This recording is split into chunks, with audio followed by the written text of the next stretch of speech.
Faux painting adds grace and sophistication to any room. In this module, we'll show you a striped effect. We'll use two different textures to suggest creative combinations that you can try. These striped effects create rich textures and handmade detail that cannot be matched by wallpaper patterns. They make a room with a low ceiling seem taller. These faux painting processes use the same technique and use just two colors of paint. It's easy to do, and the results are very rewarding. Here's how. We've already painted 2 coats of primer on this demonstration piece of drywall. Your wall should be clean, sanded, and smooth. Even if the existing paint is in good condition, it's a good idea to prime the room again. Start by applying your base coat. The base coat should always be either a satin or a semi-gloss finish, never a flat or a gloss finish. We're using latex paint for both easy application and cleanup. Apply the base coat over the primer with the roller. Cover just a 2 or 3 foot section of the wall at a time, filling in the space in between. We'll be applying darker stripes over this lighter base. Based on the color of your curtains and upholstery, you can experiment to determine what combination of colors will work for your room. As you finish an area of your wall, go back, if necessary, to even the application of the base coat with overlapping passes of the roller. When you've evenly covered the entire wall, allow the paint to dry thoroughly. After the base layer dries, you'll often find holidays or areas of missing paint. Rather than trying to touch up these areas where the paint is thin, you'll get a better overall result if you give the walls another even coat of base paint before you start. In addition to covering the holidays, the second coat of paint adds depth to the color, richening the overall effect. When the wall is completely dry, measure the length of the entire wall and decide how wide you want the stripes to be. One popular approach is to alternate a wide and a narrow stripe in proportion to the size of the wall. Once you have the width and the number of stripes you want figured out, make small marks for the edge of each stripe along the top of the wall. Make identical marks along the bottom of the wall. Using Crafts Painter masking tape, which has removable adhesive on just 1/2 of the paper, carefully line up the adhesive side of the paper with the marks on the wall and run a single length of tape down to the mark at the bottom of the wall. Press the adhesive for a tight seal. Next, line up the masking paper tape with the lines marking the outside of the first stripe and run it down to the bottom mark. It'll be a lot easier if you have somebody help you with this part of the project. In the same way, line up the tape for the inside of the second stripe, carefully aligning it for a straight run between the upper and lower marks. Press the tape down firmly to seal the edge. Now, line up the paper masking tape to mark the outside of the second stripe. Continue masking the stripes until you've reached the end of the wall. As you go, press the tape down to seal the adhesive to the wall. For the next layer or process, we'll be mixing a latex faux glaze. Faux glaze is a translucent medium that you mix with paint or tints to create a translucent effect. Because the glaze dries slower than paint, it gives you sufficient time to create a finish with a variety of faux painting techniques. We'll mix this latex glaze with an eggshell finish latex paint, which will provide the color for this process. Mix the latex paint in a ratio of 1 part latex paint to 4 parts of glaze. Glaze often looks either milky gray or white, but it becomes transparent as it dries. Using the manufacturer's paint coverage charts, determine the amount of paint you'll need to cover the walls. Measure and pour the glaze into the mixing bucket. Thoroughly stir the glaze and the paint together.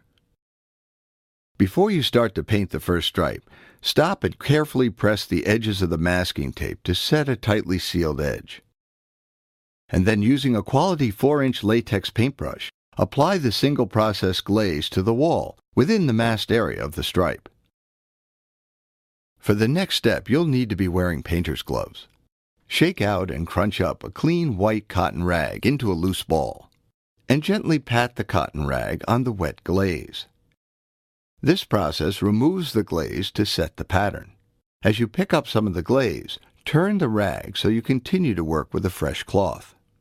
After you apply the pattern to the first stripe or two, put aside the cotton rags and paint the process color on for the next masked area, applying the process color with smooth, even strokes.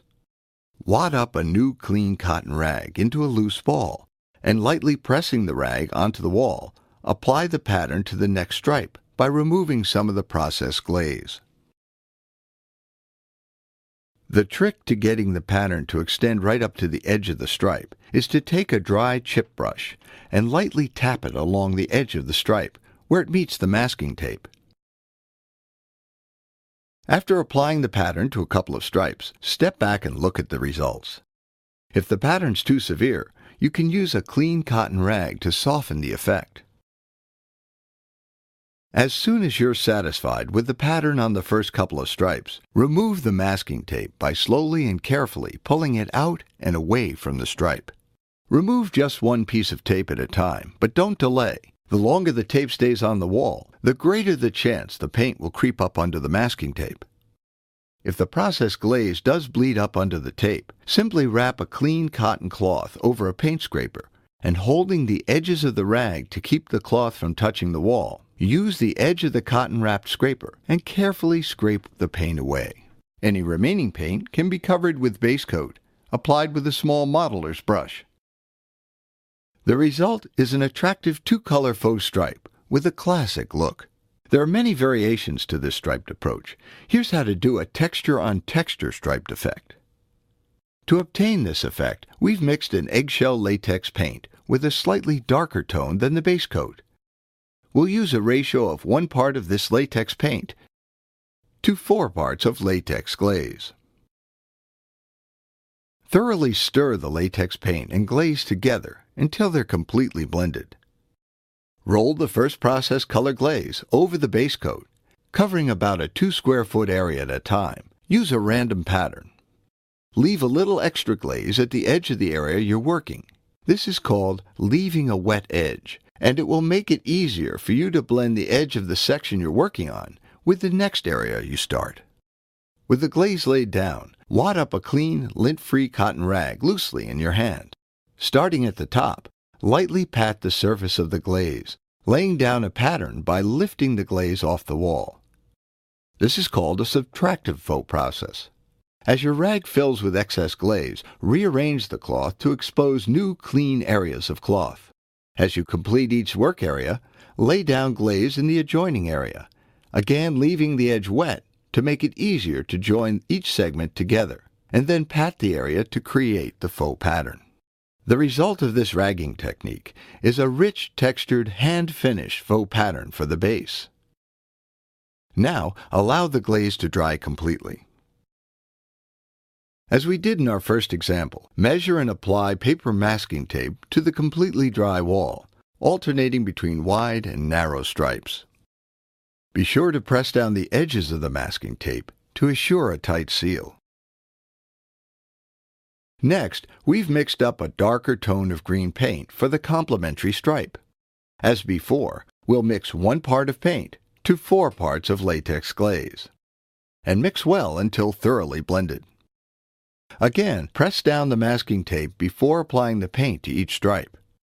Apply the second glaze with a latex brush, lightly brushing the glaze on with straight, even vertical strokes. Balling up a fresh, clean, lint-free cotton rag, pat the surface of the wet glaze, laying down a pattern by lifting the glaze off the wall. To assure that the stripes are crisp edge to edge, use a 2-inch stipple brush and gently tap the edges of the stripes to set the pattern right up to the edge. Continue down the wall, adding the second color glaze and setting the ragging pattern with a white cotton rag. Turn the rag as it loads with paint to keep the pattern crisp. Follow by tapping down the edges of the stripes to set the pattern right up to the edges. Repeat the pattern on each newly glazed stripe. As soon as the stripes are completed, slowly lift the masking tape up and away from the freshly painted stripe. If any paint seeps under the masking tape, wrap a clean cotton rag tightly around a paint scraper and carefully wipe the spot of glaze away. This texture-on-texture striped effect adds a bit more sophistication to our classic faux painting stripes. You can alter color combinations as well to create endless possibilities.